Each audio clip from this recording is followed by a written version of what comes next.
All right, well, welcome back to the game. I'm Dom Kirby. Matt Lee is off today, so I'm excited to bring on our guest, Robb Reck, Chief Trust and Security Officer here at PAX8. And, just want to remind you that I just obviously lied to you, and I'm not Matt Lee, and it's not a great way to build some trust. But we're going to be talking about trust and why it matters and why transparency matters. And as always, do all the things. Click the like, subscribes, alerts, and let's jump into the news. And I'll be Matt Lee again for the news. So let's jump over there.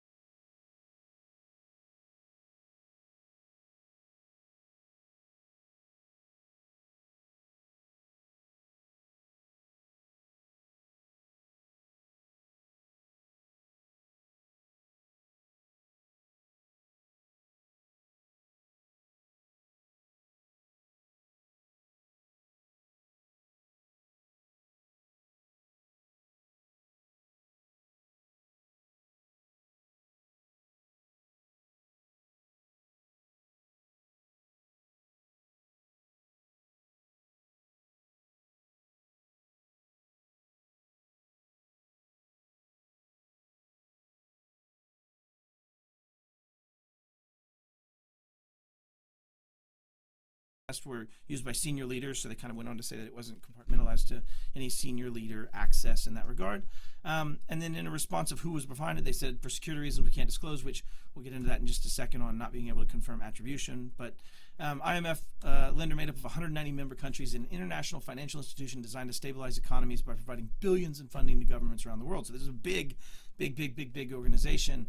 They'd also been hit back in 2011, but that's really all they worked towards, is saying the attack was so significant at the time in 2011 that they cut all digital connections to the World Bank. So if we want to cut back, I have some thoughts on this. The first thing is it's evident they have a very healthy incident response process plan and methodology, right? I would just say, just from an outward looking in my opinion, you have already a report within a month, right? So you're already meeting a lot of this, at least trying to be transparent, which we'll get to when I bring Rob on. But additionally, they had answers. They had the things they were willing to say and not. You also have a very interesting aspect of them not being willing to share any attribution. And I don't believe that's just because they don't know. If you have 11 accounts compromised, it was probably in a spear phishing or phishing type of attack, some other type of thing that was quite targeted, in my opinion. It's not like somebody stumbled on 11 different employees of yours in this phishing campaign. This was a targeted attack. And then when you get into having these third parties and not being able to speak towards it, might mean that there are additional takedown, additional things that they're not wanting to share from that perspective. But the takeaway I had was probably one of the largest influencers in money across the X, right, in the world, and then also just that we see a very healthy, I think, and transparent response to what they have happening. They were able to say 11 accounts specifically, these were what was compromised. They did name it as a breach going down that path. So anyways, that's my thoughts on that one. Steve, can we grab the next article there? Awesome.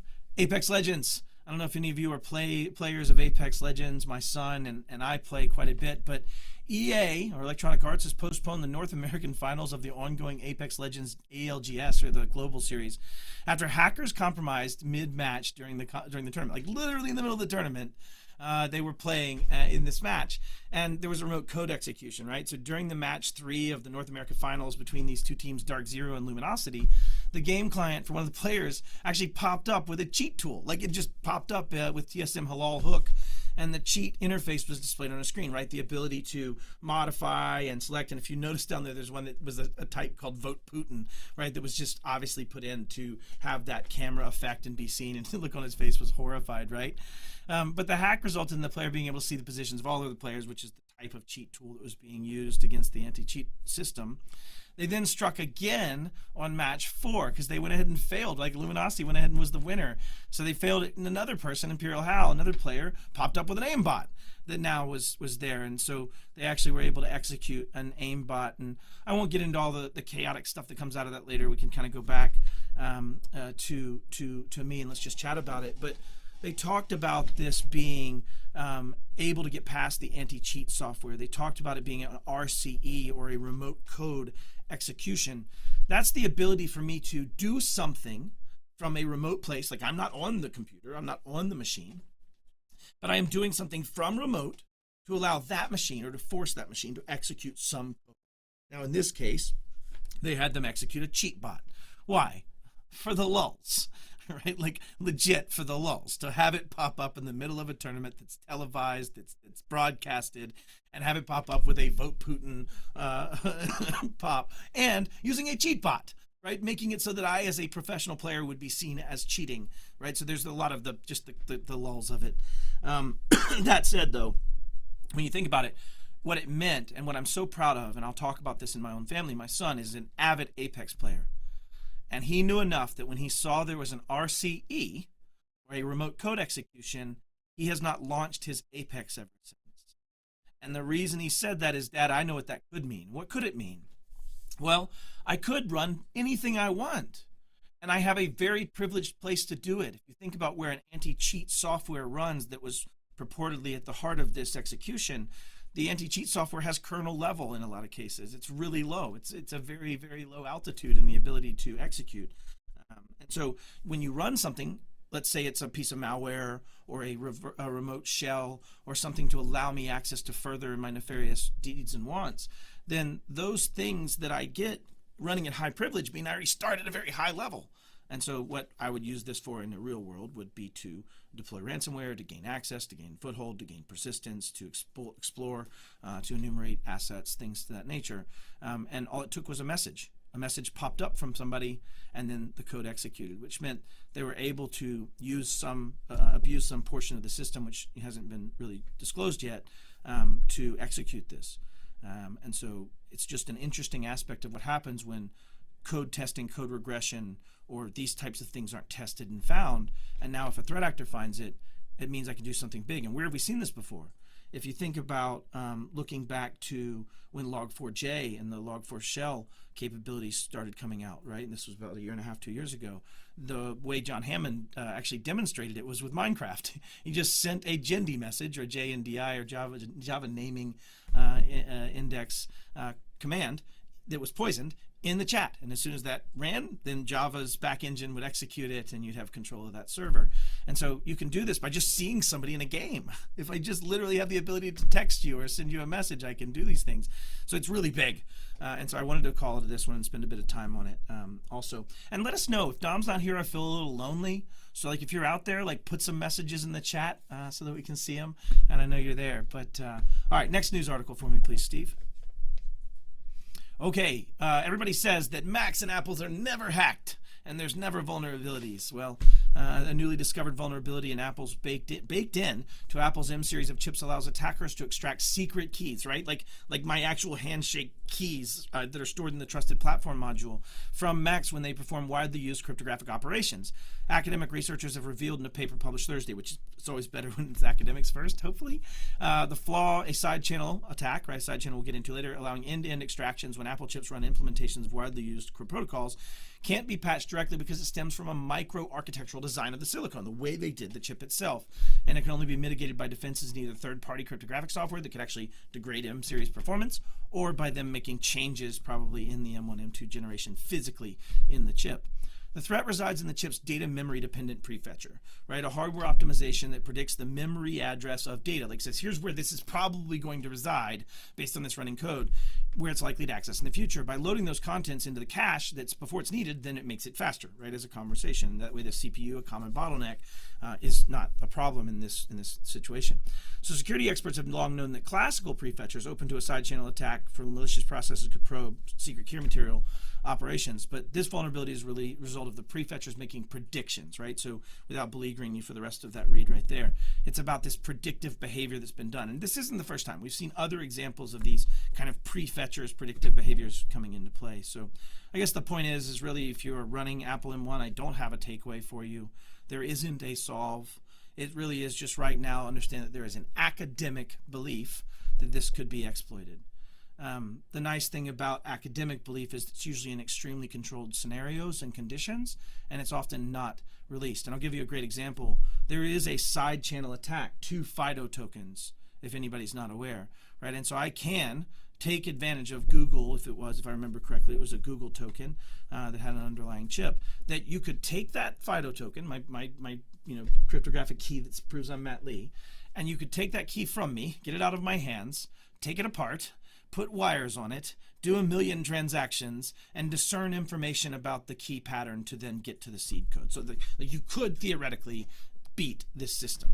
But it means you had to carve it in half, take it away from me for 2 days. I don't have use of, there's a lot of functional problems, even though the academia has defined that there is a scenario for it. So what does it mean? Really just make sure you stay up to date on patches. And also if you are leaning heavily on the performance aspect and ratio of Apple silicon, you might expect there may be challenges in the future, because the patches that look like they would come for this are likely going to impact performance by disabling the key thing that was made to increase performance, if that makes sense. So we've seen this before on several Intel fixes. It's not like this is new to Apple, but just wanted to bring it up. And it's also a great time to talk about the fact that we've heard for years, and this myth is hopefully fairly dispelled at this point, but we've heard for years that Macs aren't targeted, Apples aren't targeted, they're secure, we don't have that problem. And I'll bring us back to this statement asked of a bank robber once that said, "Why do you rob banks?" And the answer was, "That's where the money is, stupid." Right? And the point is that why did we have so many more fundamental flaws in Windows and fundamental flaws on that side of it? Because that's where the money is. That's where people are transacting business. But as more and more people transact business on Mac and on Apple hardware, you will start seeing, and have seen over the last few years, more and more vulnerabilities pop up that are targeted because of that's where the money is aspect of it. So I've got some awesome words from Robin Harris. She's giving you some great resources if you're going down the ISO journey. So if you're paying attention and you're heading down this compliance path, she's got a couple really good things in there that actually won't cost you $1 billion. So I love hearing from practitioners and Robin specifically. Let's cut over to Robin Harris and we'll come back with our guest that I'm super excited, Robb Reck.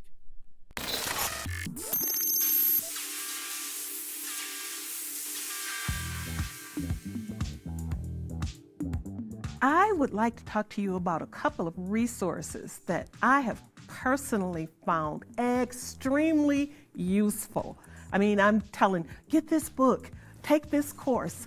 The ISO 27001 ISMS Handbook and Control Book by Cees van der Vens is a wonderful resource for anyone looking to implement the standards newly into their environment or transition from the 2013 version into the 2022 version. And I think this particular resource does an excellent job of sort of painting a picture of this is what the standard says, this is what it anticipates, but this is how it's going to really look in a real environment. And when you look at the 27001, it seems like they didn't make a lot of changes. But when you start looking at the controls that are supposed to be pre-existing, they've actually tweaked them and they've actually leveled them up and they've introduced new concepts and they've gotten very specific where in some areas they were more vague. So while it seems like there are just 11 new controls, I think if you are going from the 2013 version to the 2022, you're going to find that some of your existing controls that you were satisfying, you're going to have to do some work on those. And I think having a resource other than just the standards themselves will support you bringing that language into a real work environment and actually being able to have meaningful conversations with control owners, so that they know what is expected and they can assess their readiness to be audited against the new standard. A companion resource that goes perfectly with the ISO 27001 standards is the ISO 31000 standard, which is a risk management standard. It actually does a great job of peeling back how do you evaluate risk in the context of ISO. And you can get a wonderful course on Udemy by Abraham Gluck. And he gives you some insight on what didn't make it in versus what made it in versus what you need to think about. And this course was being taught in a university setting, but you get the benefit of it without having to take a university class. And it really lays out some things about risk management and how to conduct an assessment. And it is an excellent companion for 27001, even if you're not going for that certification, because risk management is a part of 27001. The course is entertaining, and it just gives you some really good insight on how to think about risk in a real business.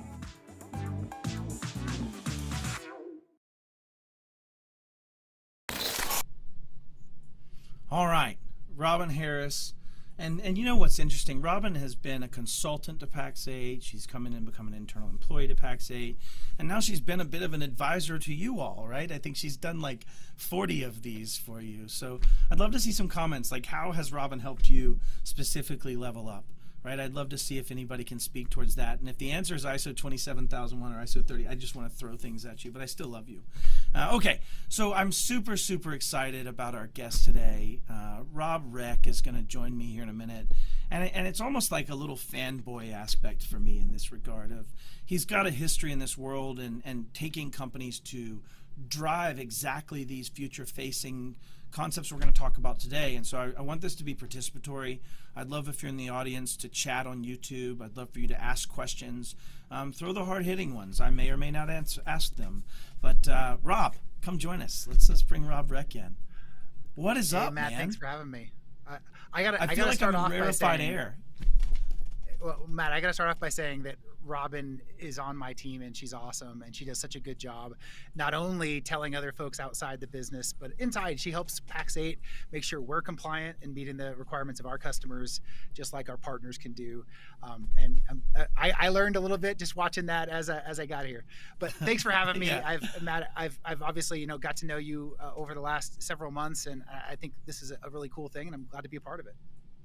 Yeah, it's awesome, and we try to highlight security leaders and also just thoughts that are something we want to kind of advance and talk about. And so having you here today to do this, you've run your talk show forever, you've been involved in the enterprise community, you've been involved in the enterprise security community for the bulk of your career. But I want to talk about trust, right? But first, what I'd love for you to do is, Robb, why don't you tell the audience who you are, a little bit about your background, and what do you do for Pax8? Sure. Yeah. So, I've only been at Pax8 for it's been about 4 months now. And I'm the Chief Trust and Security Officer here. I think we'll spend a good amount of time here talking about why that title is important, why it was important to me, and I think important to Pax8 as well. But going back further in my career, I've been in IT and security for like 25 years, something like that, a little bit more now. I started actually at one of the news companies this week. I was a tech support guy at Electronic Arts, and my job was to make your video games. No way. Yeah. That's awesome. So I did not plan that. My first job out of college, I mostly help walk people through installing new sound card drivers to get their video games to run. Sure. But also help people build boot disks to run your Jane's Flight Simulator or whatever it was. Anyway, fast forward, IT guy for 8 or 9 years, up the kind of typical path. I was a network admin, system admin. In about 2006, sure. I became a security guy, like a security guy for a little SaaS company. Back then we called it an ASP, application service provider. And maybe I was in that space for between software and banking for about a decade. And then I made this change in 2016 into the vendor side. I was the first CISO for Ping Identity, which is, as you mentioned, an enterprise-focused identity security company. I was there for about 5.5 years. We were a venture capital backed company when I got there. We got bought by private equity. We ended up going public in 2019. Just an amazing run and opportunity there. And then there, oh my gosh, so much learning, and a lot of my perspective on trust and what a security department, what a kind of next version of security needs to look like, comes from my experience at Ping and being able to meet the needs of those customers. And then I spent 2 years running security and some external facing security work for a company called Red Canary, which is a managed detection and response company. And then I took a little bit of time off and got the opportunity to join PAX 8, and super excited to get to come in here. You know, it's interesting. I want to rewind back to that moment you got the "and security," and I'll tell a little story. And I think I told you this at dinner one night, but I had my badge for when I was the director of technology, and the name was written vertically down the left side of the badge, right? Or this left side of the badge, my right, but the left side of the badge. And one day I got assigned to be the director of technology and security. And I was just handed a little sticky note that wrote "and security" down it in vertical letters that was stuck to my badge initially. Like, genuinely, I felt like I was just handed it. And you brought up a similar story, like you kind of walked into security from an engineering background in that same way. Did you have a similar kind of experience there?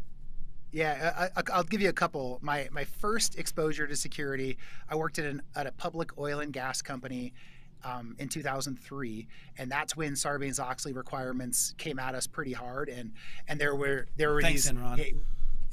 I mean, this is all maturity, right? It's all good stuff. Yeah, true. It opened up an opportunity for me to be the one who embraced helping with access controls and other security requirements that came along with Sarbanes-Oxley. Yep. So that was my first exposure to it. I also did a couple other pretty technical things in that role, like setting up the SSL VPN, setting up the wireless, setting up the BlackBerry Enterprise server, and all of them had their own security angles, right? So when I went to my next 3 people role, just died when you said BlackBerry Enterprise server right there. kept that Bez running. Sorry, continue. I guarantee you that there are some Bez servers out there that are still bulletproof, still chugging along. So then my next role when I went to that ASP company, they needed someone who could make their customers feel confident as we had access to all their customer information. And I said, I've never done it as my primary thing, but that sounds like a lot of fun. And it really was. It was a lot of fun. And it got me out of this, the command line technical part and more into trying to solve problems that were honestly like externally dictated requirements. I'm going to bring you back full circle to this, though. The statement made was they wanted someone to make their customers trust them on the security that they are placing in their hands. I just want to let that sink in for a sec, because that's literally the focus of this conversation today. Yeah. And I thought it was weird. I knew you came in as the new CISO to replace our outgoing Chief Information Security Officer. But you chose a Chief Trust Officer title, and I think there's some maybe conversation playing into that. So let's start with that. What is trust? What's a Chief Trust Officer? Yeah. What does it mean? What's different there? Yeah, I think that it is not a well understood position in the industry. So I'm going to give you Robb's perspective. There are other folks who have the title, and I've got to know many or maybe most of them, and it's a little bit of shade different. I'd say one of the earliest ones, Malcolm Harkins. He really has helped to push this forward. But my perspective is it's not necessarily about doing a different set of things, although it may. In some places, trust means you also have privacy. Some places it can mean other things. But it's not necessarily about that. What it really is to me is it's changing the conversation from a conversation around how do you do technology in a more secure way, which is what I think the word security kind of brings around, whether you say cybersecurity or you say information security. It's rather than just talking about how do I do technology in a more secure way, I want to have a conversation around how do we act, how do we treat data and systems and access in a way that preserves the relationship with our key stakeholders. How do I make decisions not focused on reducing the likelihood of an attacker getting in, which is of course incredibly important. Part of the game. But it's not the only. But it's not the only important thing, right?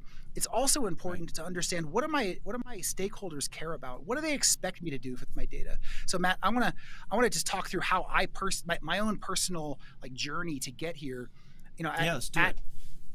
I'll say at Ping, we served mostly Fortune 500, Fortune 100 companies, and they would Right. just barrage me with requests for on-site audits, fill out these questionnaires, do these contractual obligations. And what I realized during this process is there is no such thing as enough of those things. Like they will never feel like there's enough because they don't work. The reality is you can ask someone to sign a contract, you can ask them to fill out a questionnaire, you can go do an on-site audit. None of them are really going to change the behavior of that vendor. To be clear, I think Ping did a great job, and I'm not suggesting we didn't. We did a really good job, but the reality of their questionnaires didn't change much. What I really realize is what they want to know are some fundamental things. They want to know, as a partner of theirs, do we have adequate resources to secure their environment? Do we have executive buy-in to make changes across the environment? Do we have a risk-based approach that understands the biggest risks, and are we working through those risks because we have resources throughout the business to do it? Let's say that those three questions are really what they want to know, but they can't ask those questions because everyone would say, yes, of course I have those things. We're so good. They have these Got governance, no problem. Yeah, exactly. So they have all these like proxies that they use, contracts and audits, that try to get to the root of it. So once I realized what they really want to know are these few things, well, let's figure out, how do we show them those things? How do we show them that we are properly resourced and we care? Well, we talk about what we do. We talk about what our resources look like. We talk about how we approach things, and we show them, the good, the bad, and the ugly when things go well. And it turned into this whole model that's based on, hey, and Matt, the big three things for me, and I think you and I have talked about it a little bit, but I have three big core tenets to what make trust key. Number one, it's having a one-to-one say-do ratio. If I say I'm going to do something, I do it. I make commitments that I live up to. And then the flip side of that is, if I'm going to do a thing, I just let you know in advance. Now, happy surprises are wonderful, but what happy surprises don't do is build trust. It doesn't make my word more stronger. Every time I'm going to do a thing, I should let you know in advance. And now you see there becomes such a strong connection. Robb said it, it happened. Robb said it, it happened. And you go far enough, you're like, well, yeah, if Robb says it, it's going to happen, right? And that's a big part of building trust. And I'll be really honest. Which the one-to-one say-do and the prediction of what's going to happen correlate, right? Those aren't standalone items, right? Because you have to not only know, you have to do it. Yeah, exactly. To your point. And of course, there's always going to be changes. Things happen, and this is kind of where the second one and comes failures. from. Exactly. Failures. Like I thought it was going to come. Here's why it didn't come. And so the other side, or the next step of this, is what I call proactive transparency, and it's the willingness to have hard conversations, and a hard conversation that I could get away with not having. If I have an internal security thing that maybe no one outside would notice, I have a choice to make. I can choose to hide it and go fix it on the back end and hope nobody notices, or I can choose to air my dirty laundry and say, let me show you how we failed, what I'm learning from it, and how I'm going to get better.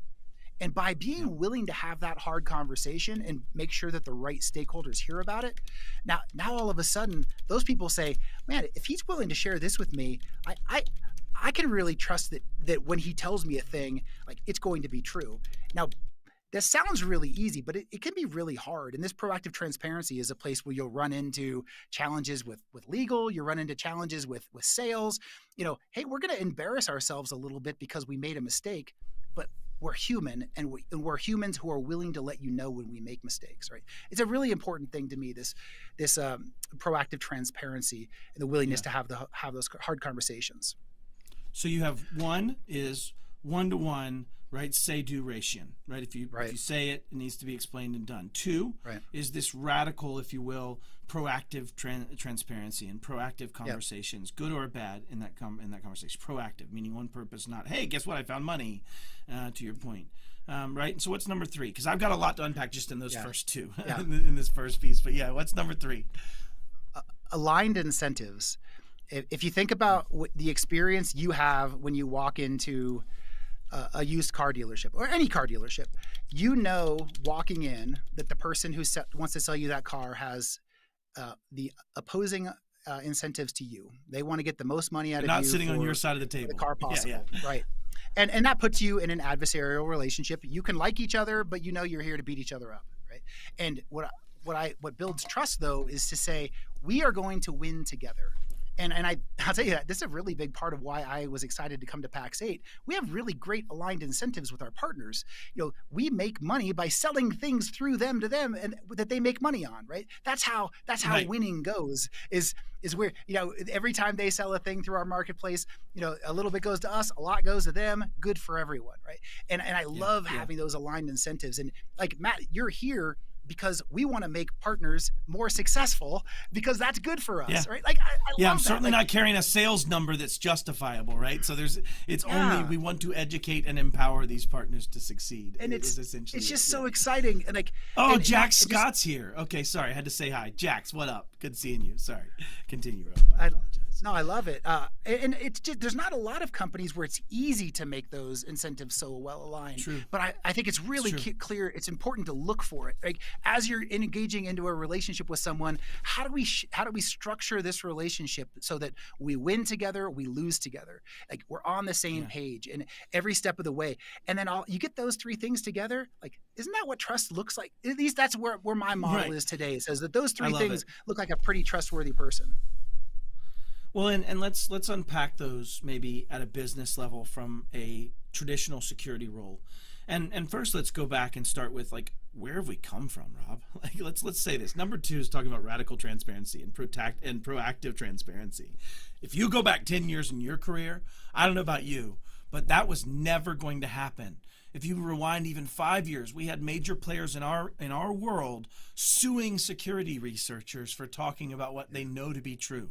You had people and board members saying, you can't talk about this. When our event happened in 2019, Rob, I was threatened with a lot of lawsuits if I was to speak about what had happened at our organization by our private equity partners. Right? We had this absolutely no. Not until I get your last check, right? Ultimately, I tease. But, the joking aside, hasn't that changed? And how much has it changed in the last 10 years in security?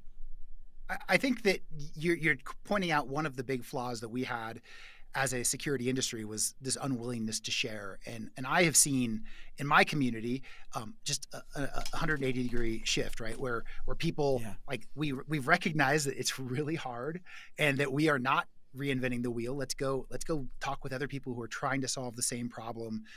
This impression that, from many of the CISOs, including previous bosses I've worked for, who just didn't, they weren't comfortable sharing. They felt like there was some kind of competitive intelligence maybe that their security program had. Operational security risks based on the statements being made. Yeah. Whatever it was, I don't know that I ever bought it, and I definitely don't buy it now. Like we're better when we're helping each other get better, and the bad guys are certainly helping each other, right? And so this willingness to make a change, this is a big thing I've seen, and there are lots of communities all over. In Colorado, where I am, we have a great community of security leaders. I think that as people have found folks to cling into and really use to get better, like that's where we see lots of improvements. Somebody finds a cool thing and they start to see that replicated other places. Yep, 100%. So when we think about this transparency part, it's things like, when you looked at during the SolarWinds event and the Microsoft source code exposure that happened in 2020, during that time frame with the Solera Gate and that expansibility, that's really the first time we started seeing companies come out and say, hey, I got compromised and there was a major problem. And it goes back to your point of this saying things that you could just as easily get away not saying. Right? There wasn't somebody threatening to extort them. There wasn't somebody out there saying we have this source code. None of that has ever surfaced, at least as I understand it. Most of it has really just been, we were compromised. There were threat actors in our system, and we've seen it now 2 or 3 more times. And now we have gone from, you bury it and hide it as much as you can, whatever the breach counsel says I don't have to say, and then you were done. And now you're literally having an SEC form to fill out. Right, within 4 days of knowing what's going on. Like, what a difference in that change and how that changes. From your perspective, how does that play into trust? Like talking about the stumblings, talking about the incidents, talking about the things where we need to be better. Is that a component of that transparency in your role in trust? Yeah, I mean, if you think about the companies who I'm not super comfortable naming the names of the ones who've done it very poorly, but there have been some who've done a very bad job. It's fair. I try to be nice to the nice ones. of talking about their incidents. And when you think about those folks, and then you think about the people who have been really straightforward about it, coming out of it, which of them do you think are most likely to go fix those systematic problems? The one who talked about their systematic problems, or the one who hid it under the rug, and you go, well, do they even know they had it? Or sometimes let me blame my partner who made this mistake. It was their fault. Well, no, it's never their fault. It's always your fault, right? Like at the end of the day, you can't outsource the liability and the accountability for the data that you host for your customers, no matter who the partner is that makes the mistake. Understanding those fundamental things, being able to show, here's step by step what happened, here's how we're going to get better. And by the way, we know this is the tip of the iceberg. We know there's more stuff for us to get better at. It's true everywhere. And being willing to acknowledge it. The person on the other end reading that update, they're judging you. They're saying, yeah, it's true for me too. I'm going to try and take your lead and get better. There we go. And there we go. I think if we're honest, close your eyes. Anybody watching this right now, just close your eyes. I want you to humor me. Picture in yourself. Have you ever said, my client sucks and they won't do the things I want them to do for MFA. I can't believe they won't take the advice I'm giving. I'm so frustrated. Okay. Have you also said, I wish my vendor cared. I wish my vendor would do these things. They don't offer us, they're not doing the SOC 2. They're not getting, but have you looked in and said, how am I on those things? How many of you have looked introspectively? And I think the reason this transparency lands so honestly, Rob, is it's us being honest with us in that rare moment.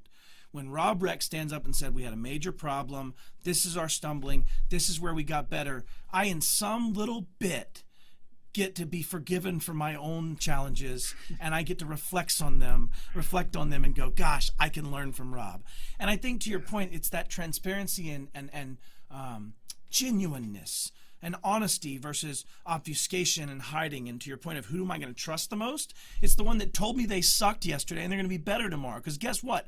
I suck and I'm going to be better tomorrow, right? And I think it's that humility. It's that honesty. It's that, Jack said, don't close your eyes if you're driving. Touche. I may have set some people up for some inadvised risk. Touche. But I do love that transparency and honesty and organic being able to do that and fight through those layers internally is something that would be endeared by customers today that would not have been the same 10, 15 years ago, in my mind. And it just allows deeper relationships, right? If you think about in your personal life, the people who you have the best relationships with are folks you've been through hard stuff with, right? If you try and take care of the hard stuff on your own, you don't expose them to it, you're not giving that relationship the chance to get deeper. And are your relationships strong enough to handle it? Maybe not always, but man, I bet you that that more of them are than you think, and that the way you get those strong relationships is by being willing to have those hard conversations. And they're certainly not strong enough to survive you lying to them and them finding out. So let's put it that way, right? So let's just take it that grain of salt. Maybe for the temporary penny foolish, right? And I got guilty from positive energy. Thank you. At least we're honest with ourselves, right? And I'm honest with myself about that. I have failures that I have to be better at every day. We all do. All right, so we tackled number 2 just because it's the most endearing to me. The say-do ratio, right? Your 1-to-1 say-do ratio. How does that play out in execution for you at a PAX 8? What does that mean? Yeah. Try to take that into some more tangible examples of this 1-to-1 say-do ratio. Yeah, I'll say there's all kinds of different ways that needs to show up within the team that I run. I'm building an organization that, as they make commitments to me and to each other, they take it seriously. Right? If I tell you, Matt, I'm going to be on the game, I get a little something in the pit of my stomach that says, you made a commitment, you got to do it. And if the thing's going to, I get a sick kid, whatever, things happen, but you let them know immediately. You take it really seriously. You might say you have proactive conversations about those things, even if they're hard. That might be an argument you're making there. Sorry. Gotten back to that proactive transparency. Continue. Oh, for sure. And they do tie together. But this willingness to say, when I make a commitment, it really means something, that goes a long way. And I ask my team to do that, not just to me, as their manager, but also to other stakeholders in the business. If someone asks you to do a project and you say you're going to do it, like, you schedule that time, you're ready to do it. You're ready to support that thing. And so you ask, like, what does it mean to Pax8? This is a thing that I'm trying to figure out right now. Exactly how can I help as we're talking about product roadmap, as we're talking about how we engage with our partners? How do we make sure that we are giving them visibility? Because visibility is key to being able to build that trust, but at the same time, not restricting our ability to make really good pivots when we need to. Right? There's a balance to be made, but I think it's important and I think it's worthwhile. And you'll see, you'll see things coming on this soon. I'm working, to get some visible. A visible trust page for us. I'm also looking at getting a trust blog built out, give you guys visibility to what's happening across the MSP, the channel space around security. Matt, you and I will be working together on that. I think getting better and better at sharing those things is a big part of it for me. Yeah. I love it. So one-to-one, do what you say. And there's two parts. I mean, there's a couple of ways to unpack that, right? Because it either influences me not to commit to things I'm not going to do, or it influences me to strive to achieve things no matter what the failure around me becomes, right? And I think that's the two kind of things. And we see this play out. How many of you, don't close your eyes again because Jack said I might kill you. But imagine how many of you have said something that you knew the minute it came out of your mouth, you weren't going to do it. Be honest with yourself. How many of you have committed to things that you knew for a fact there was no chance of that happening? Maybe even it's just one you punted, right? How many of you have sat in an IDS meeting for Traction and said, hey, boss, I'm going to crush that. And I'll point this out on myself right now, Rob. How many times have I said to you, I'm going to write that article that's my responsibility for our group meeting? I knew I was not writing that until I got done with 4 more conferences, 2 more work group meetings, 5 more things, but I could have had radical proactive conversations and could have been better at that to the point. So I'm just saying, as you think through this, when you focus on, as a company, doing what you say you're going to do, it makes you more focused on not committing to things you know you cannot do, and it makes you more successful at delivering on what you say you're going to deliver on. So I don't want to miss that there's 2 halves to that coin, right? Yeah. And I also simultaneously told myself for not bringing my homework, but that's okay. I still like it. Matt, you make an example of that engagement we had, and I'll tell you, I made a commitment to writing a thing, and I didn't want to do it. I'm like, oh my gosh, I got to do this thing now.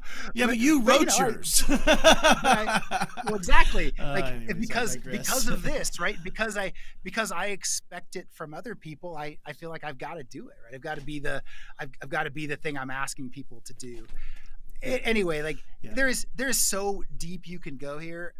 It's a combination of marketing and product and legal and everything. Amen. All wrapped into how do we approach it. From my perspective, it's just be a person of high integrity and do it publicly. There you go. Right. That's a good way to boil it down. That's 1 and 2. That's 1 and 2, right? Is what you just defined, which brings us to 3. And I think you kind of tackled this, but aligned incentives. Alyssa Miller, who came on our show before, and you've probably seen her around and talking, but she says that the language of business is profit. It's not risk, and that risk is simply a translation of stuff that people have already accepted. For the most part, people have already taken on risk when they decided to be a Pax8. You had the risk of what we're doing. And yes, there's microtransactions and things we can choose to change. But when you think about this aligning incentives, how does the traditional no department of security, in the way it was seen in the past, live in an aligned incentive both internally to make sure that Pax8's doing the right things, and that the incentives to be the right corporate player, to be the right partner, exist throughout, starting from that security position? And so I'd love to focus in on just that, aligned incentives at the microcosm of being a chief trust officer inside of an organization and ensuring that works inside your corporation, your organization. Yeah, I think you're getting to one of the root challenges of security is how can I be effective and also not be the Department of No at the same time? And there are situations where it's actually impossible. So if, let's say that I started today and the release date for a new thing comes today and they say, hey, can you do a review of this thing? And I review it and find it, riddled with vulnerabilities. I have 2 options. Right. I have the option to be the Department of No or to be completely ineffective at my job. Right. Those are the choices I give myself. Right. Because I didn't get it early enough. So then you just take that paradigm and just take it to its logical conclusion. The solution is not to be at the end of the process. The solution Yes, to be is earlier in the process. to be all the way at the beginning, so that like even before the process starts, and let's say you're talking about releasing a new product, or you're talking about releasing a new service if you're one of our partners, before you've even started designing the product or the service, you go put secure architecture in place. You make your identity and access management work. You make these other fundamental things work. So whatever I build on it is going to be more secure. And as I start thinking about this new thing I want to build, you don't have to go hire a consultant to go tell me what's a secure architecture looks like. Just start applying some common sense things as you're writing your requirements for the thing, as you're thinking, ideating the thing you're going to do. Putting security requirements in at the very beginning means I'm not having to do rework. I'm not throwing it to security after it's done and saying, is this good enough? I've built it the right way from the beginning. And so you asked, how do I do this as a chief trust and security officer? Well, I do it by building out a team that goes and gets integrated early, not at the end. I need people to know what's coming, make sure that we're building things right at the beginning. It goes back to one of the things you said, I think that's probably the most poignant, which is, what are the three things people really wanted in all those organizations that were asking you questions? And it was to know that you had the right resources, to know that you gave a crap, and know that you knew what you're doing, and that you were going to go deal with the things and fix it. So they're trying to get down to as that core result in the beginnings of this whole, chief trust officer in conversation. And what you're getting at is these aligned incentives of moving that desire, that secure left, is also a motion we're seeing in our world of this shift towards governance and the understanding of governance. Right, Rob, if we look at NIST CSF 2.0, it's got governance as an overarching theme for all of them. As we look at many of these things, we're seeing that the missing point has been the give a crap.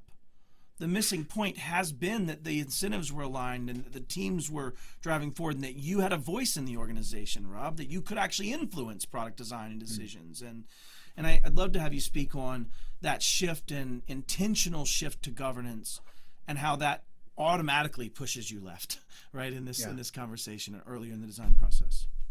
Yeah, I couldn't agree more that governance is key, and governance means understanding some basic things. I think it's a scary word, and I'm nervous about pushing it too hard with this audience, because it can feel like we're saying, well, you got to have some kind of a big framework, and you got to have a 200-page policy document. That's not what it means.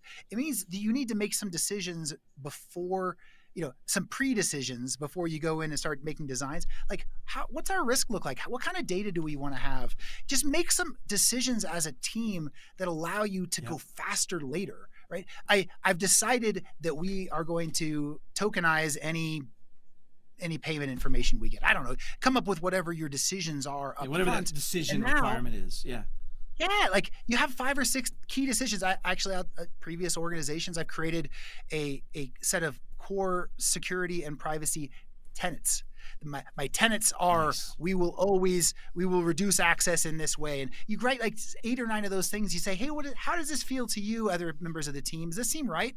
And everyone says, yeah, those are right, or let's change this. All right, now everyone gets it. Let's go train the org that these are like the 8 things you should think about when you're architecting a new thing.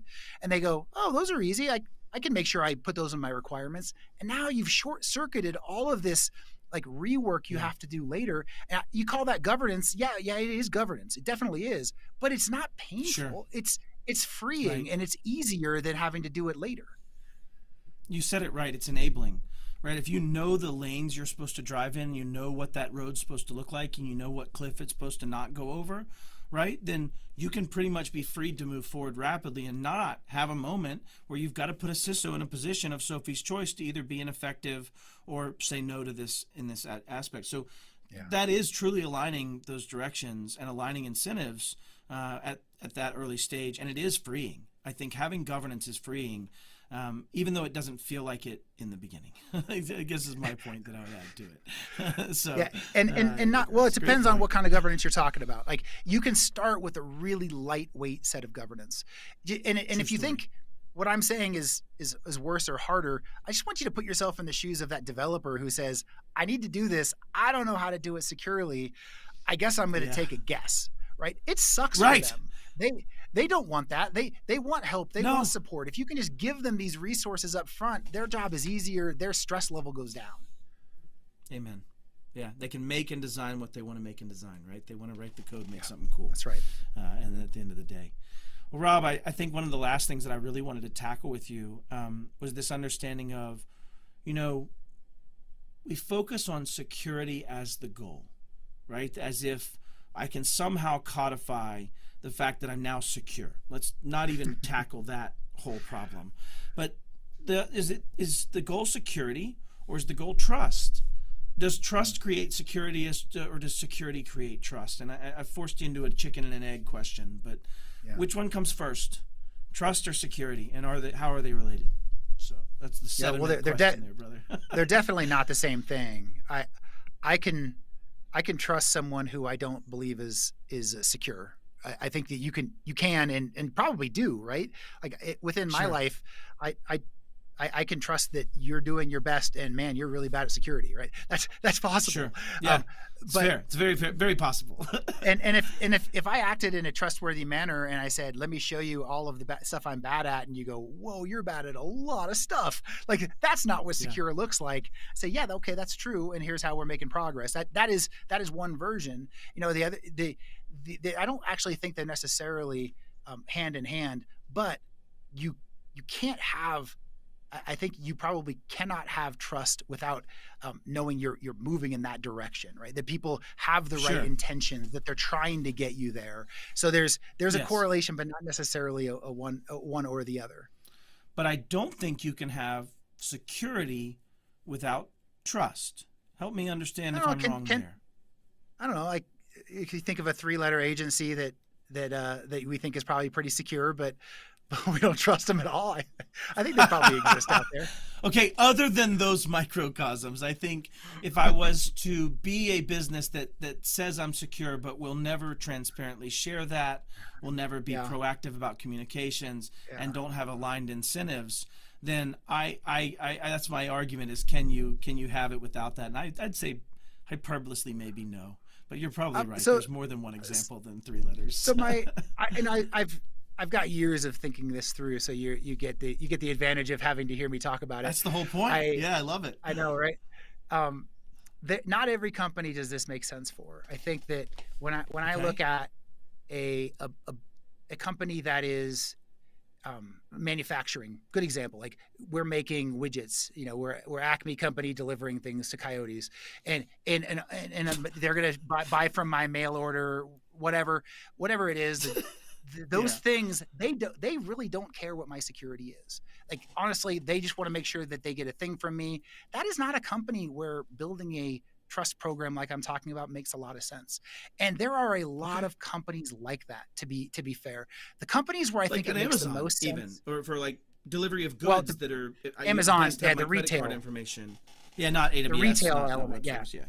Okay. But the companies that I think are really important for trust are companies that are very strongly web enabled. So you think about security vendors, you think about IT providers like our partners, you think about companies like your CRMs online. These things that we depend holding massive data that's valuable, that's line of business, systemic, those type of things. To your point, yeah. If that company goes away or is owned, what is the impact to my company?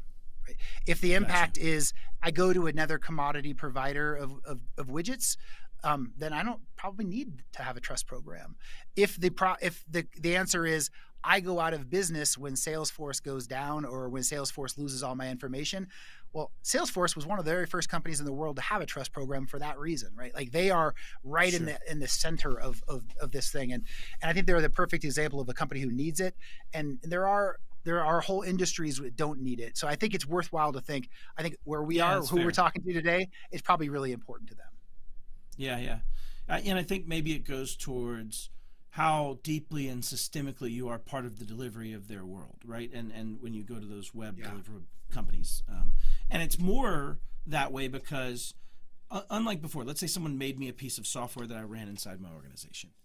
The data still lived here, at least in the most part, right? And I still had control of some of those things. And even if they went out of business, I'd be like, well, I can probably still function in my ERP. I can still, but when you are literally depending on me to be the flow for your applications you're buying and billing and all of those components, then yeah, and it also is probably correlatable to the amount of data and the risk and value of that data that is harnessed there as well, right, Rob? In that need for a trust center.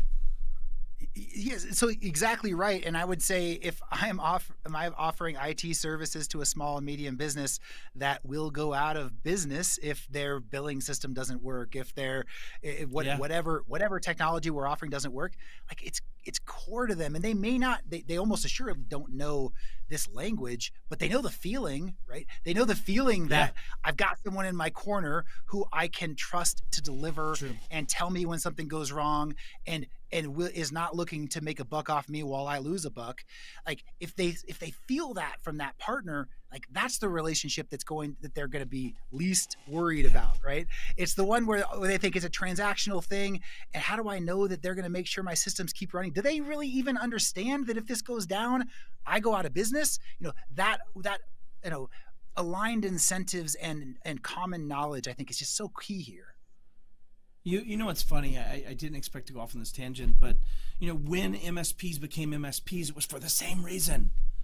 It was the argument that you only call me when things break, so I'm actually disaligned with your incentivization. I am the person that gets paid when you are suffering. And if you will pay me monthly, I will do proactive things to make it to where our incentives are aligned for you not to go down and me have horrible hours. So Rob, you've really nailed the exact birthplace of MSPs in this statement, and I didn't expect that to come out of this. That's hilarious. That's awesome. Awesome. So one of the other things that I kind of wanted to end on is I don't know if when you become a cybersecurity person at some point you just get jade infusions and you become jaded in yourself, but I think what's interesting about why trust matters so much, if you believe like I do that we all suck at this and that companies have made money on crappy software, poor development processes, lacks of vulnerability programs, lacks of ability to actually manage and keep trust in that way, then it'll be those that you just trust, like Rob said,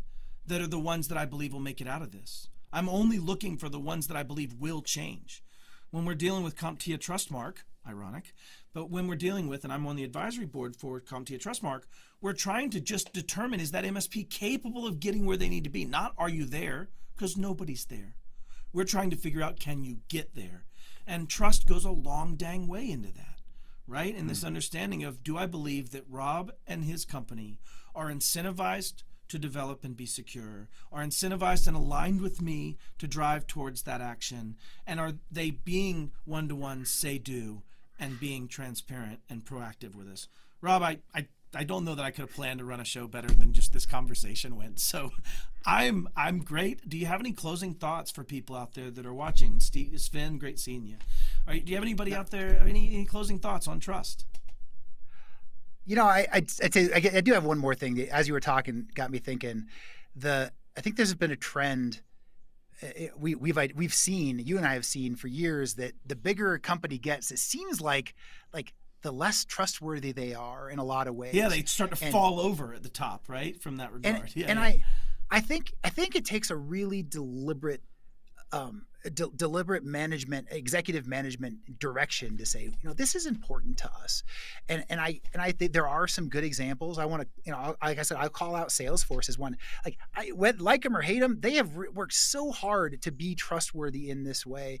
And I think it's key. And we're here to do it, right? We're here to make sure as we grow that we are trustworthy. We continue to be that company. And I want to help our partners do the same thing. I'm very focused building my internal program right now. But in the future, we're going to get out here and we're going to help as much as we can. And I'm looking forward to that, Matt. Well, come join me. There's plenty of stage time. So thank you all so much. And, it's going to be awesome. Rob, I really want to thank you for being here. I know your schedule is inundated with these hundreds of meetings of trying to get things where you need them to be and understanding. So I thank you so much. And I'll go ahead and close this out. Thank you, Rob. Appreciate you. All right. I want to be extremely excited. I'm always excited. I guess it never really goes away, so I apologize. But Alex Spiegel is joining us next week, and she's going to come and talk with us about compliance from SPs. But she's also another one of those members out there creating what is Trustmark and what are the things that we need to be adhering to and what are these standards we should all follow in that regard. So come join us next week with Alex Spiegel, and then we'll be here every Friday on YouTube at 2 p.m. Mountain Time, and also kick in some thoughts if you think Wednesdays might be better. You never know. So thank y'all so much, and we'll see you next week.